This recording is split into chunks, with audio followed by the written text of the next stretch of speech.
म मन्त्री थिएँ।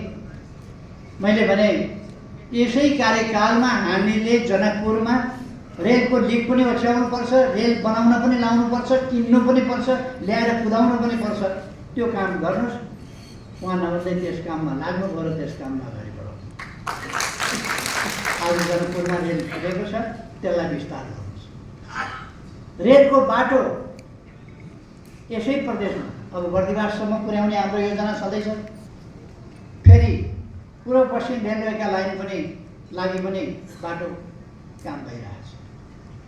तर म भन्न चाहन्छु त्यसलाई हामी ब्रोडगेज अथवा स्ट्यान्डर्ड गेज कस्तो रेल चलाउँछौँ भन्ने कुराको तय भइसकेपछि र हामीले 6 लेनको 4 लेनको हाइवे बनाउने भइसकेपछि हाइवेको बिचको जुन ग्याप हुन्छ त्यहाँ पिलर उठाएर बिचबिचमा स्टेसन राखेर रेलवे त्यहीँबाट बनाउन सक्छौँ। त्यसै माथिबाट त्यसकारण फाल्तु जमिनको आवश्यकता पर्दैन। अब त्यस बाटोमा लाग्छौँ। केही ठाउँहरूमा मात्रै जहाँ अलिक बढी घुम्ती छ त्यस्तो ठाउँमा मात्रै अरू जमिन हामीले अधिग्रहण गर्नुपर्ने र अर्को एलाइनमेन्ट बनाउनु पर्ने आवश्यकता छ।